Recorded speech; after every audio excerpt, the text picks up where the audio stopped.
Hello everyone, this is Defense Politics Asia, an operational report for the Ukrainian operations within the Ukraine war or the Ukrainian offensive. Basically, that's what they are doing right now, the Ukrainian offensive. And what happened, the biggest news of the Ukraine war was the Wagner uprising, the coup d'etat or mutiny of the Wagner forces that they tried to capture Rostov-on-Don, and then they actually go all the way up to Voronezh, and they're trying to go to Moscow, and this caused a lot of drama and intrigue.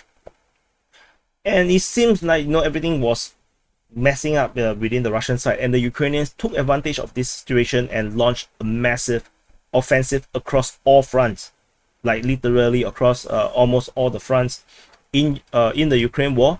And there was a crossing at the southern part of the Antonovsky Bridge, and the Ukrainian forces actually landed on this southern part and actually created some kind of a bridgehead over at on this area here. With the latest information is that the Ukrainian forces managed to hold their positions and managed to push out and have a bigger zone of control of some sort, with the Russian forces trying very hard to attack back. The Russians' air assets are unable to intercept much because the Ukrainian forces actually have S-300 being deployed at Sadove as well as Pravdane. At Sadove, they managed to have some kind of a air umbrella around the bridgehead, and with Pravdane managed to cover around Sadove. So they actually help to cover each other, causing Russian air assets to not able to take out this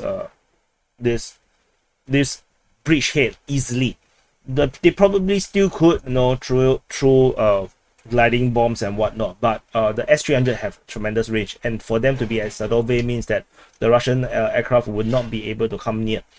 The information also suggests that the Ukrainian forces have electronic warfare systems within this area here, causing Russian drones to not be able to hunt for this surface-to-air missile system and artillery that is supporting this operation around Kherson region. And however, it's important to take note that this is actually not the southern part of Kherson. In fact, this is just a river. This, you can see that this water, this river, Konka River, yeah, you can see that this is actually an island. So this is just an island, and there is still one more river, the Konka River, that the Ukrainians have to cross over before they reach Oleshki, which is then the southern part of the Kherson region.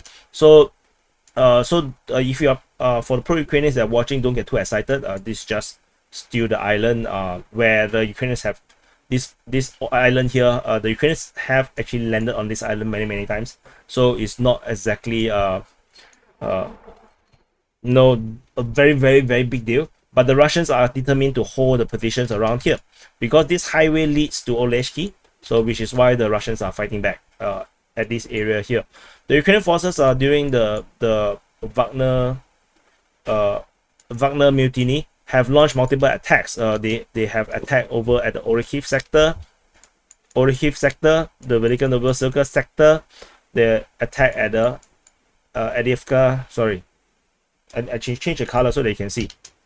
Orikhiv sector, Velika Novoselka sector, the Adievka sector, over at the Bakhmut front, south of Sivers, over on the eastern part of Sivers, within the Crimea front, there is also probing over at the Svatove and Kupiansk region. So basically, the attack is basically literally almost the entire front, including the over at Kherson. So, in details, the Ukrainian forces have reinforced themselves over at this area here. Let me change the color again. Over here, and they have attacked towards Merne, they attacked towards Robotine, attacked towards in the south of Malatomashka. And then after the Wagner mutiny has failed in an unexpected way, the Ukrainian forces only concentrate on the southern part of Novodanilivka, which is over here. This is the only part that the Ukrainians continue the attack. The attack in the south of Malatomashka was not reported over the past 48 hours. Nor where the probe towards Mutiny has been repeated. The focus is only in the towards Robotine. This is only the focus, and if they continue to push southwards successfully, which they are currently doing, they will reach the actual first line of defense where the Russians have built along the Robotine front region. So the Ukrainians are slowly creeping forward. The Ukrainian forces did not do anything at the Huyapole sector. The main focus is at Velika Novosibirsk sector, and particularly we are talking about only on the western bank of this river here. The eastern bank over the Novodonetsk region, the Ukrainian forces did not try anymore. They gave up on that place. They focus on this area where the Russian forces are particularly fragile, and they managed to capture Rivnopil after attacking from the north, northwest, and the western part. And they also attack from Levadne towards Priyotne, and this attack towards Priyotne is still ongoing, and the Ukrainian forces currently also started a new attack towards Stepove. The Ukrainian forces also successfully captured the western part of Makarivka, creating a good security zone, and in the latest report they are pushing south towards Staromayorsk. So the Ukrainian forces is making a lot of progress over at the Velika Novosibirsk sector, and they are actually doing very, very well. If this success is given to the Russian crowd will be like super excited, and they will be like dissing the pro-Ukrainians all day long.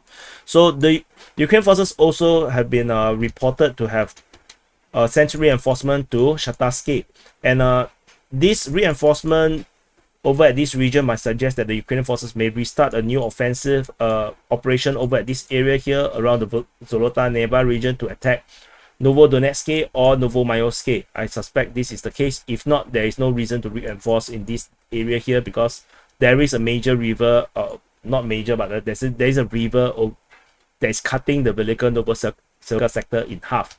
So given the success that is currently happening over here, it only makes sense that the Ukrainians restart their offensive over at the eastern part to capture Novodonetsk, or actually retry against for Uruzhaine, and or go for Novomayorsk, eventually capture Kermenchak, and then establish the crossing. There is a crossing over at Uruzhaine and Staromayorsk. This is continue to be the strategic objective for the Ukrainians over at this area here, so they may continue to or restart the attack over at Uruzhaine to join together with the attack from Makarivka in the pincer, and then they can actually have a crossing that allows them to go both sides, and then they can actually go for Zavidne in the pincer again, and then Starolinivka. This will make a pretty good plan until they reach the first line of defense over at this area here. And over at the Donetsk front, the Ukrainian forces are still fighting within Marinka. They are holding the lines. I don't exactly think they are very much in the offensive over at this area, as the Chechen forces and his comrade forces, other from the Russian Defense Ministry, continue to make the main push. However, the Ukrainian forces have success as they restarted their attack over in the southeastern part of Krasnohorivka, as they slowly creep towards the Donetsk city, which is currently, which is here. The Ukrainian forces launched a massive offensive operation over at the Avdiivka front in the northern part of Donetsk city. The Ukrainian forces attacked Krasnohorivka, attacked towards Vesely, they attacked towards Krotabalka, towards Vodian and Pervomaiske, and particularly at Vodian, they managed to capture one of the major fortifications north of Vodian. However, this offensive operation currently is abandoned. They are no longer on the offensive over the past 24 hours after the Chechen forces have given up their mutiny. So this offensive is currently put on the shelf.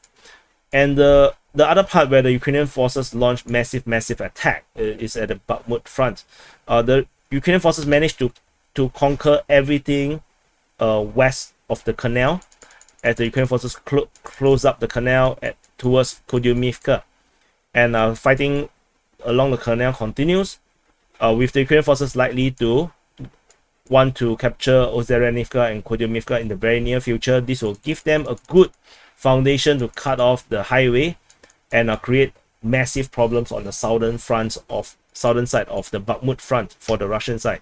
And over at the Klishchiivka region, the Ukrainian forces continue to make the push on the western and northwestern part of Klishchiivka. And in fact, fighting have reached the northern part of Klishchiivka as well. Currently, the Russians are still holding the high ground around Klishchiivka, which the Ukrainians are trying to capture. And if they are able to capture, and Klishchiivka town will not be very viable for the Russians to hold, because it's on the lower ground to the high ground, and the Ukrainian forces can have fire control over the entire town. So the Russians must hold this area if they do not want to lose Klishchiivka. And over at the Bakhmut front, Bakhmut city, the Ukrainian forces actually launched an attack directly at Bakhmut, and this happens during the Chechen uprising, and the Ukrainian forces actually also attacked on the southwestern part of Bakhmut. And in fact, in the latest report, they managed to have some success. This entire gray zone has been captured by the Ukrainian forces. This is acknowledged by pro-Russian sources, which means that the Ukrainian forces may soon start to fight into Bakhmut city again. If the Ukrainians really want to do that, I think it's a bad idea, but it's really up to the Ukrainians. And the Ukrainian forces also on the northern flank of the Bakhmut front launched major attacks or offensive across the entire area towards Yakhine, Bakivka, Dubovo-Vasilivka, from Orekovo-Vasilivka and Zaliniansky. And this attack is continuing right as per the latest report.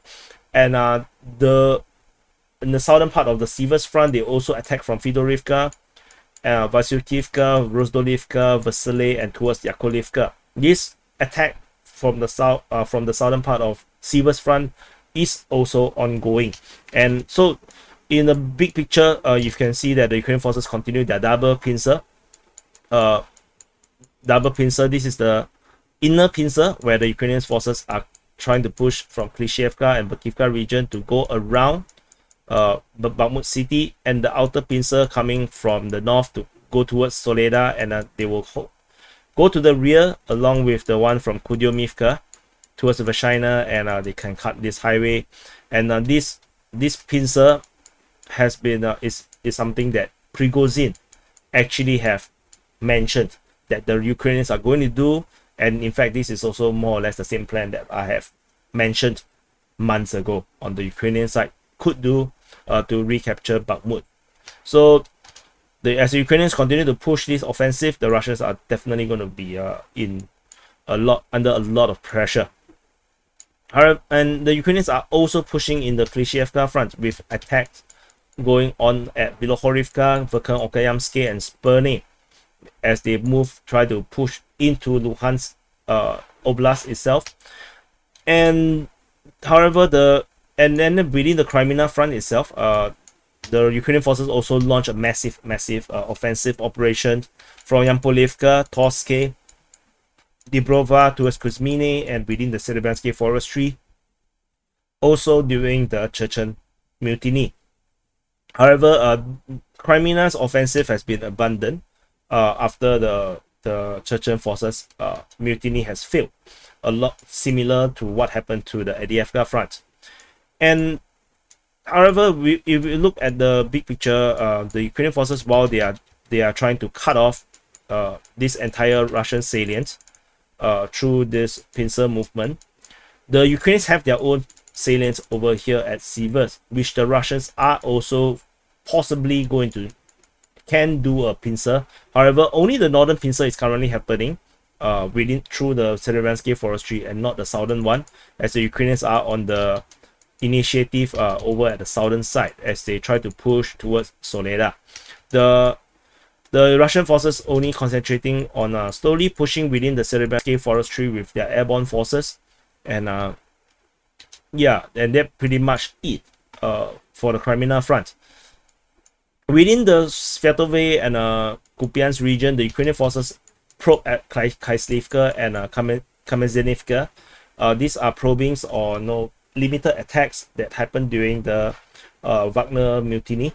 This attack is no longer continuing tentatively within these two fronts over at Kupiansk and Sviatove.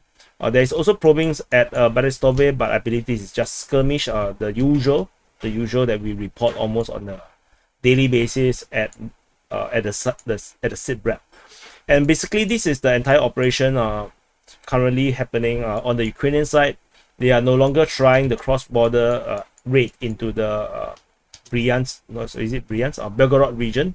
So we will continue to monitor the Ukrainian operations, and this just general picture of the Ukrainians taking advantage of the Russian chaos, and they launched massive offensive, and they do have limited success over at the Kherson region, over at the south of Novodanilivka, at Velika Novoselka sector, and also at the Adievka sector. All of these different sectors, and also at Bakhmut, actually, also at the Bakhmut front as well, in multiple locations within the Bakhmut front, the Ukrainian forces have success.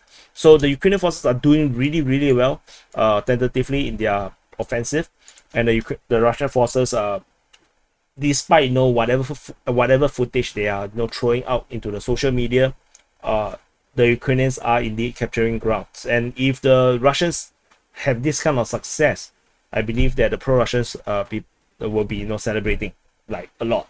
So it's just that the footages that came out is pretty brutal. So maybe even the pro-Ukrainians are a bit unsure whether they are winning. So anyway, the offensives are going very well for the Ukrainians at this moment, and I'll see you in the next update.